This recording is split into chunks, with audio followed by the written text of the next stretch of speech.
We did a story about Nieto recently, and my mentions were just blowing up with people that were like, Long Beach native Matt Nieto. And I'm like, okay, there must be a joke there or something.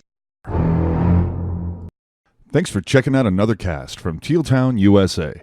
Subscribe to our YouTube and SoundCloud channels or find us on iTunes for more Sharks content, including post-game, interviews, and our weekly wraps with the Pucknologist. Good day, everyone. I am Chris. You can find me on Twitter at ChrisJWS. While you're there, be sure to follow Tealtown USA for great content, in-game gifting, post-games, and all that good stuff. Today, I am joined by Ryan S. Clark. We're going to talk about the Avalanche series with San Jose. It's coming up right now. He covers the Avalanche for The Athletic. Welcome in, Ryan. Hey, thanks for having me. I really do appreciate it. So these playoffs, they've pretty much gone exactly as you called it, right? I expect that's the case. No one saw this coming. It's been such a strange postseason. And like you and I were saying before we started recording, when you think about it from the vantage point of the Avalanche, when the postseason began, there was a lot of balls in the air, the first one being the lottery. People thought with the Ottawa pick that came over in a Matt Duchene trade, could this be one? Could this be two? Jack Hughes or Capo Caco? It ends up being four. Then the next order of business is what comes up with Cale Makar, their top prospect. I mean, everybody knew he was going to leave after 2 seasons, but do you sign him now and burn a year of his contract and know you protect him for the expansion draft, or do you sign him for next year? Of course, he signs, and he's in the playoffs. Now he's played 3 games. But then the third thing was what would happen in the first round against the Flames, because it was sort of a tricky series in that, yes, Calgary was 3-0 during the regular season, but the Avalanche blew a 2-0 lead in Game 1. They blew a 4-1 lead in Game 2, and in Game 3, they were tied at 2 after the first period. So it wasn't like these have been blowouts per se, but they had been close. And so, yes, to see the way it's all played out, it's been strange given where the Avalanche started. For sure. And I mean, right now, it's hard to say who's going to win it all. I was just doing my second chance bracket. My first bracket is a complete wasteland. Even the second chance bracket, I really am not sure who to pick, because I could see almost any team left in the field winning it, because there are no, this is a clear favorite, that's a clear favorite. In the series, there is no clear favorite, I would think, because the dominating performance that the Avalanche had over the Flames and San Jose slaying their dragon, so to speak, in Vegas, a team that gave them a lot of trouble for a long, as long as they've been in the league for 2 years. So I'm not sure who to pick to win it all, because I could see every single team left possibly winning it. So let's just talk a little bit about that Avs-Flames series. So Game 1 went pretty badly for the Avs, but every game after that, 2 OT games they won, and 2 pretty strong games running away. What was your perspective on the series going in, and how did you see it kind of evolve as it went? Well, in terms of going in, one of the big questions was going to be for the Avalanche, the goaltending with Philip Grubauer. I mean, he had looked really strong over the final 5 or so weeks of the regular season in terms of when he received starts. But how is that going to work in the playoffs? Because you think about last season when he was with the Washington Capitals, he'd won the starting job, but Columbus really exposed him in those first 2 games before the Caps returned to Braden Holtby and, of course, went on to win the Stanley Cup. But you look at how well Philip Grubauer played. He matched Mike Smith save for save. So that was one element. The second one was what was going to happen in the sense of, truthfully, secondary scoring, because when you look at kind of the Avalanche this whole year, they've been really predicated around Gabriel Landeskog, Nathan MacKinnon, Mikko Rantanen. There's been some secondary help from other players like Carl Soderberg. And we saw Tyson Barrie at bits in terms of the season look strong and engaged, and other times he wasn't there. But really, once Gabriel Landeskog went out, you saw 12 different players on this roster score goals, not named Mikko Rantanen or Nathan MacKinnon. And we saw that continue against Calgary. And really the third thing is just, could this team play a consistent game? Because even when they went 8-0 to get into the playoffs before they played the Sharks and lost in game 82, they had looked strong, but they hadn't put together a consistent game. And that, again, is something that we saw with this team do when they played the Calgary Flames. For sure. And we'll talk a little bit about that forward depth, because I know the accusation I've heard several times that I don't think actually, at least not in the Calgary series, that really stands up is that it's a one-line team. The closer I've looked at it, because I'll admit I was a lot more emotionally invested elsewhere while that series was on, so I wasn't watching super closely. But all the things I've looked at since then have indicated to me it's definitely not a one-line team. Certainly not. And, early on, that was sort of the narrative, and with good reason, because this was a line that was playing, upwards of 20 minutes each. They are all on the first team power play. They were sort of driving things as the secondary scoring was trying to figure itself out. There'd be games when it was there. There'd be games when it wasn't. Sequences when you saw it. Sequences when it disappeared. And now what you're seeing is this secondary scoring not only carry over from what it did in those final 11 games in the regular season, but you're seeing it now in greater context. So when you just think about this team, I mean, Tyson Barrie was third with 5 points, and those were all assists, which one of the things he did over the final stretch was score goals. I believe the number was he had 8 goals in the last 15 games, which was more than what he had in the first 62 of the season, just to give you an idea of how much of a turnaround that was. Colin Wilson is known for being a playoff performer, and he has 4 points in 5 games. Matt Nieto, which I'm sure no one in San Jose knows who he is, he had 4 points in 5 games. Of course, his 2 goals being shorthanded. JT Compher, 3 points in 5 games. Ian Cole, 3 points in 5 games. Eric Johnson, 2 and 5. And then, of course, Cale Makar with 2 and 3. And while Alexander Kerfoot only had an assist in those 5 games, the way he's played with McKinnon and Landeskog is what really allows Jared Bednar to put Mikko Rantanen on that second line with Colin Wilson and Carl Soderberg to give that second line not only a lot of size, but really a lot of strength and ability that can work in the corners for possession and just, again, spread out that scoring in the sense of having more than just one line who can really create on offense.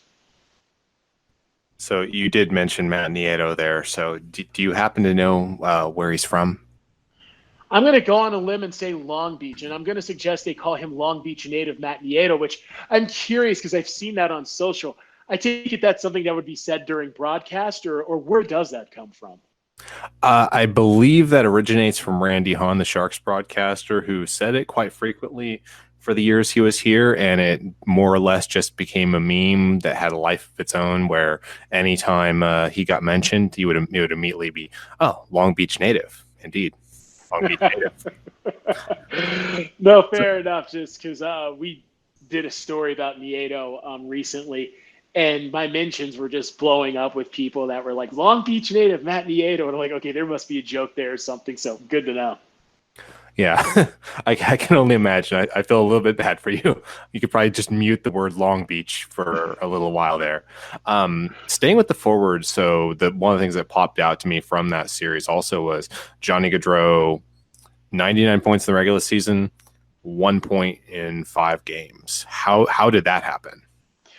Couple of things. The first is the matchups the Avalanche were able to play with this checking line of Carl Soderberg, Colin Wilson, and at times Mikko Rantanen was a big factor, but also it's just the versatility of Jared Bednar really allowed those lines to just work well. So if he wanted to pair Carl Soderberg with Nieto and Matt Calvert, which they were a formidable checking line at times throughout the season, they could do that. And then the other thing, too, was just it was the defense that they played, and it was who they were able to use in the sense of Eric Cole, Ian Johnson. I mean, yes, it was more of a collective effort, but Ian Cole and Eric Johnson, but between Eric Johnson, Ian Cole, and Carl Soderberg, those are really kind of the 3 drivers of the people who kind of took Johnny Gaudreau out of it from an offensive standpoint. And yes, there's the scheme in which the Avalanche run, but it's also the ability that those 3 bring, because Ian Cole is 6'1", 220 pounds.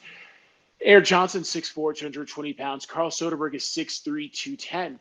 Now, these are all players that have size, which that's a benefit against the 5'9", 167 Johnny Gaudreau. But the other thing that they have that a lot of people may not is they have the sort of skating and technical ability that allows them to keep up with someone like Gaudreau in these tight spaces, in these areas where he's been able to really elude others and just kind of wreak havoc. And so it's because of that tighter checking and these larger frames and just the overall scheme the Avalanche ran. That's what they were able to do to really take someone like Johnny Gaudreau and really that whole first line of Elias Lindholm and Sean Monahan out of the equation for the Calgary Flames. So the other thing that popped out to me, besides shutting down Gaudreau effectively, was also, you already mentioned Grubauer, outstanding numbers by him. I mean, he posted nearly 94% save percentage, facing about 30 shots a game. That's pretty dang good. Even strength, 96%. So very strong overall, high danger, very good numbers. Same with all, pretty much every possible breakdown you can have. Pretty good across the board. If there's a matchup that I'm really concerned about, is definitely going to be Jones versus Grubauer, because I'm sure if you even watched a little bit of the San Jose series, Martin Jones was definitely a little bit of Jekyll and Hyde, whereas Grubauer was very consistent throughout that series. Well, that's, I think, kind of been the interesting thing, looking at Martin Jones, is it's not even just these playoffs, but it's kind of been, honestly, this season. People have kind of wondered, how consistent could Martin Jones really be for this team? And when you look at that playoff series against Vegas, I mean, of course, there are times when you just looked at Martin Jones and you just wondered, okay, what was this team going to be? Because let's look at his regular season numbers. Yes, he wins 36 games, but his goals against average is .294. His save percentage is .896. I mean, these are not the numbers you look for in a number one goaltender, whether it be with someone of Martin Jones's caliber or just someone who is a number one goaltender for a team that people think could win it all. And then when you look at the postseason as well, especially when you think about, what he did in 2015-16 and again in 17-18. So let's look at 2015-16. 14 wins, 2.16 goals against, .923 save percentage. You look at last postseason, 6 wins, 2.26 goals against average, .928 save percentage. This year, a .320 goals against average, a .904 save percentage. I mean, that's a massive worry. And it's an even bigger worry when, like you said, it's the juxtaposition of Philip Grubauer, who has not only looked well, but he's looked like one of the strongest goaltenders in the league. And so if you're the Sharks, one of the things that they've done better than anyone you could argue this season in the NHL, maybe with the exception of Tampa Bay, and even then, it's not like it's that far of a gulf, is they can move the puck exceptionally well. And Jared Bednar talked about that today at practice by saying, look, what the Sharks do on that end, it is elite. And something that we saw teams do in the beginning of the season, especially Columbus, was they were able to test Philip Grubauer's lateral movement, and they were just able to get goals and get really strong scoring chances that left him in a tough position. But one thing that the Avalanche have seen from Philip Grubauer over this run is his lateral movement, which is actually one of his strengths, has improved to the point where it is becoming something where it's harder to beat him. And so there's two examples. Let's use what happened the last time they played a time they played the Winnipeg Jets in February. If you look at what Winnipeg did that game against Philip Grubauer, they were able to test the lateral movement. They were able to pull off shots, whether it be these one-timers from different areas or just getting a really good position, that left him with little reaction time to get in front of the puck, and it placed him in a compromising position. And it also didn't help that the defensive positioning, too, was off in those games. Now, let's fast forward to the win they had against Minnesota. I believe it was, I want to say Philip Grubauer had a 3-1 win. I mean, I can't remember. It's been so long ago. So I apologize. Yes, it was a 3-1 win on March 19th. And so with that game, you saw Philip Grubauer not only track the puck with his eyes and with his head, but his lateral movement was such to where his positioning was much stronger. If the puck was behind the net, he was already on his knees with his eyes and his head kind of wrapped around the post, kind of following where it would go. And he set up his legs to the point where his legs were damn near touching each post. So in the event someone tried to wrap around, or no matter what position they were going to go to, if he needed to go from left to right, he could push. If he needed to go from right to left, he could push off. And those have been the things that he has done to not only improve his play, but really give the Avalanche the sort of player that honestly has just been really one of their driving engines, not just with this run against Calgary, but really over the last 5-6 weeks. I think Sharks fans know very well the Sharks are very good at moving the puck. It's just usually shooting the puck at some point there. They make a few too many extra passes, but they can certainly move the puck around, and I expect that's something we will see no matter what. Looking at the matchup, I think a big part of what will help them would be to make sure they're getting shots on him, because I'm not saying he didn't face that many shots, but I looked at how many like danger zone type chances the Avs are giving up, and they were actually one of the best teams in the first round at limiting the really dangerous shots that he faced. And I thought the tail of the tape said something very similar, not just the numbers, that I think they were very effective at setting him up for success. So I think that's a big key for the Sharks, I think, is peppering him with shots, because I know they can definitely put up more than 30 a game. They can put up 35, 40, 45 shots a game sometimes and really, make him move. make him work for it, because I think that's what they have to do. That's part of their identity. I think that's probably their best means of going after him. I mean, that's certainly going to be key, is just how do you utilize that passing, because it was the most recent game, or actually it was the most recent game and the first game the Avalanche played at the SAP Center this year, where you just look at the passing and it's like, wow, this is what sets this team apart. And it's the different sort of combinations that the Sharks can play that really made them not only such a fascinating team to watch, but one, you just look at it if you're a goaltender and realize there's a lot of moving parts when it comes to just how you evaluate and play this team. Because again, yes, you have to worry about the puck-moving defensemen like a Brent Burns and an Erik Karlsson, but then you have to worry about these forwards like Joe Thornton, Logan Couture, Evander Kane. I mean, the list just kind of goes on and on in the sense of just players who can not only create goals for themselves and others, but really they can get shots on net too. And so, yes, to your point about maybe there's overpassing, sure, but at the same time, I mean, it's something that, again, it's a lot of moving parts for any goaltender. And so what they're able to do in the net front is really going to be key. And that's something Jared Bednar touched on again today, was just when you think about what San Jose does well, it is the net front. And as we saw in that overtime game with the Capitals and the Hurricanes, one of the things that Carolina did so well was they were able to utilize the net front and also they were able to do that because of how strong the forecheck was. And again, this time of year, the net front is where you're able to get so many goals if you're willing to work for it and get in the right position. And when you look at the way San Jose is built, they are constructed to do just that. So on the other end, how do you expect them to go about attacking San Jose as far as getting their own offense going? Because I know while San Jose has great offensive defensemen, the defensive aspect is sometimes a little questionable. They have some solid guys. Obviously, Marc-Edouard Vlasic's a big name that will always come up. Brendan Dillon's been a great 200-foot player. Burns definitely can be a little bit of a liability. Karlsson, we're pretty sure he's playing injured, has definitely not been the sharpest defensively. So there's definitely something there that I would expect Colorado could attack. You know, it's interesting because one of the things the Avalanche could do is try to replicate what they did against the Flames games 2 through 5, which was just getting these copious amounts of shots on nets. We're talking about upwards of 45, 50. I mean, San Jose is the kind of defense that, again, it'd be hard to say there's going to be that many shots on goal, but you want to try to replicate that.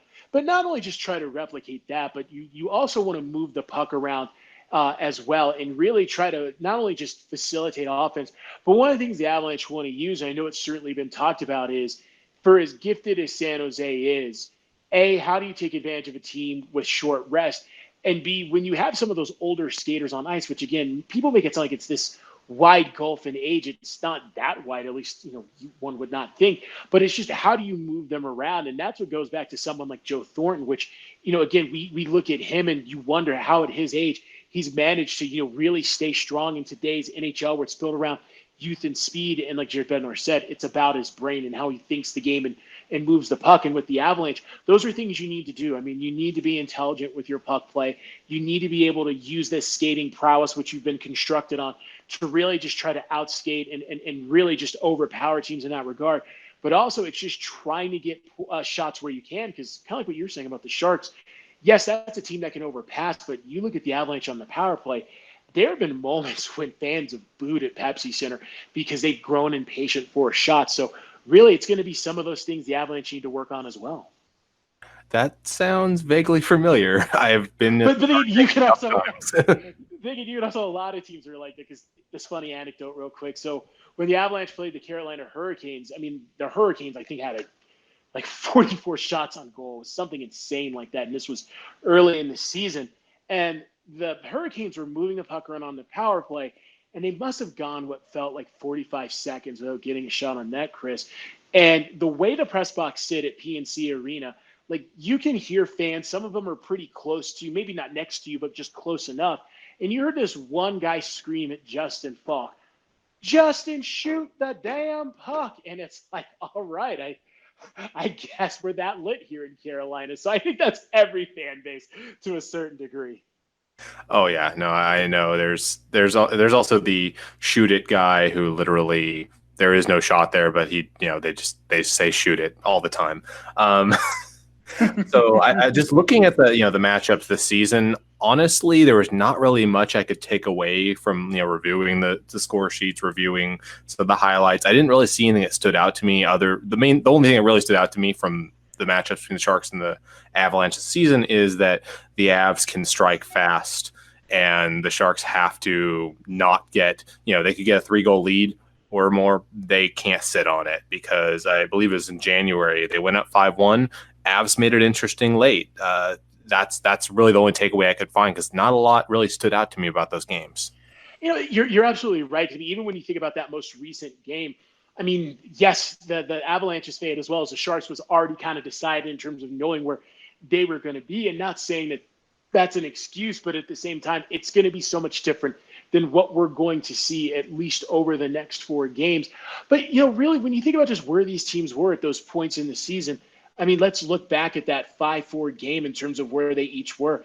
I mean, the Sharks were a team that just everybody looked at them and thought, like, okay, they're going to be the ones, or at least in that conversation, to challenge Tampa for the Stanley Cup. Whereas if you look at the Avs, I mean, they were going through this sort of weird stretch where people were wondering, how do you get to this hot start only to let it slip away? Then let's go back to March 1st. At that point in the year, the Sharks are 38-19 and 8 with 84 points. They win 4-3. The Avalanche are 28-25 and 12 on 68 points. And again, it's that whole, how does this team go from being so hot at the start to slumping, and people wondering, was the slump the new normal, or was the beginning of the season new normal? They just can't figure out how to get there. Whereas if the last game, it's like, what each team is. But like we said earlier, you think about just the way this season series went. Yes, the Sharks won 3-0, much like the Calgary Flames did, and we saw how that turned out for the Flames and the Avs in round 1. So to see what this is going to be fascinating, because to your point, it's almost like we've not really seen these two teams play consistent 60 minutes against one another, and it feels like you're going to see that throughout this series. And whatever comes of it, it's going to be anyone's guess, because like we alluded to earlier, I mean, trying to pick who's going to win a playoff series this year, it's really a fool's task. It really and truly is. Yeah, I know my second chance bracket is probably going to be just as bad as my original one. I appreciate the NHL's thinking of that, but it's probably going to be just as bad. We'll have a third chance bracket probably in the finals. Or excluding goaltenders, who do you pick on each side? Who are kind of your key players for San Jose and for Colorado? Which players stand out to you as the keys to the series for each? Tell you what, before we get into key players, let's look at this matchup. It's going to be interesting to see what happens with Evander Kane and Nikita Zadorov whenever they're on the ice, just because Evander Kane is someone who, he is a tough forward who can do a lot of things. And Nikita Zadorov is the sort of defenseman that looks for the big hit to not only get himself going, but this team going. And what we saw from him against Calgary is exactly what they wanted when they brought him in the Ryan O'Reilly trade. So to see what happens between those two, it's going to be really, really fascinating. Now, as far as matchups, I mean, it's going to be interesting to see what San Jose's defense does against Nathan MacKinnon, just because, again, looking at what Calgary did or didn't do, I mean, he was one of the strongest performances in the first round. So just to see what the Sharks are going to do in that regard is going to be interesting. But also, it's really just going to be fascinating to see, again, just kind of what happens in these battle of puck-moving defensemen with Burns and Carlson, along with Barry Gerard and Cale Makar, especially because Greg Carvel, Cale Makar's coach, who coached Erik Karlsson in Ottawa for 2 years, says, look, Makar is the next Karlsson. So it's just going to be interesting to see how that parallel works.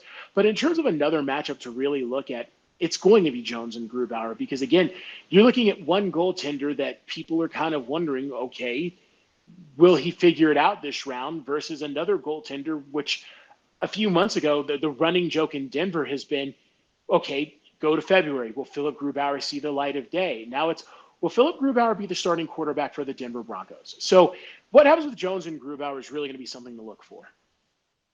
Yeah, I believe pretty much, and I said this before the Vegas series too, as Jones goes, so will the Sharks. Like they can't win without him, and luckily he got it together just in the nick of time for them to win that first round series. Like literally, if he'd waited 1 second longer, probably would not have been good. I know it is a fool's errand, but do you have a prediction? How do you think this series will play out? The prediction is some fan base is going to be angry. To be serious, no clue.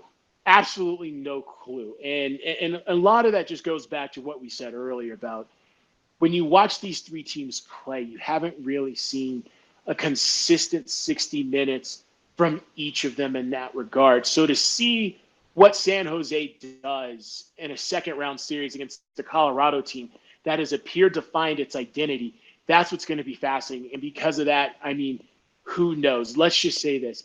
If it was a sweep, I think people would be surprised. But if it was a 7-game series, no one would be surprised. So at this point, it really is anyone's guess. If we're going to be honest, the person who's going to win all this, it's going to be NBC, because they're going to find a way to keep people up really late at night to watch what could be one of the more fascinating second-round series of these postseason playoffs.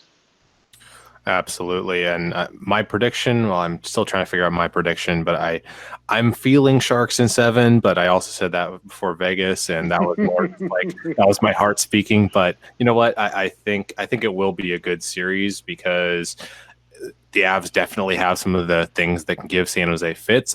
As you said, though, San Jose can definitely do the same to the Avs as far as being able to pass and bring a different type of game than Calgary does. So I think no matter what, it's going to be an interesting matchup. And I'm hoping that Good Jones shows up. If Good Jones shows up, I think this could be a great series. I mean, we had that epic a few nights ago against Vegas, and that was, I don't know if you watched that whole thing. I was screaming and waking up my wife and all that until the very end, because, well, she went to bed thinking that the Sharks were probably going to lose, and saw how that worked out. So it's hard to predict, and we'll see, but I think it'll be a great series.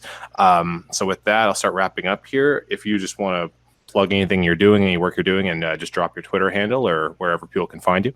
Sure. Well, if people are bored enough to follow me on Twitter, it's Ryan_S_Clark. And then as far as some of the things that we're working on, I mean, let's just say there's certainly some big picture stuff that we do have coming down the pike. But in terms of just things that we've done, I mean, of course, we've kind of looked at some of the different things going with the Avalanche, such as, 2 years ago, this was a team that had one of the worst records in NHL history, the worst record in the salary cap era. Now, all of a sudden, they're a team that looks like they're competing for, again, to be something serious. And in a few years, a Stanley Cup playoff contender, in the sense of just how do you win it all? So really the big question that we looked at is, can you officially shed the rebuilding label from this team? But then another story that we did too, as we were alluding to earlier, we did something on Matt Nieto, and not just Matt Nieto, but Matt Nieto's sister. So long story short, his sister Erin is 19. She has Down syndrome and she has autism, and she's nonverbal. So she has a range of 20 words that she can say. And so I spoke with their mother, Mary, she was fantastic. And she said, of the words that she can say, one of them is her brother's number 83, which is why Matt Nieto will never change his number. So we have all those things and more on The Athletic. So feel free to read. And also, yes, feel free to read Kevin Kurz, whoever that guy is. I'm joking. I love Kevin. Oh, yeah, we love Kevin over here. We know him quite well. I'm a subscriber to The Athletic. Honestly, if anyone out there is listening and they don't subscribe to The Athletic, it's well worth it. It's really, really good content and no ads popping into your browser. It's really great. So with that, my name is Chris. You can find me on Twitter at ChrisJWS. Please follow us also, Teal Town USA on Twitter. Thank you very much.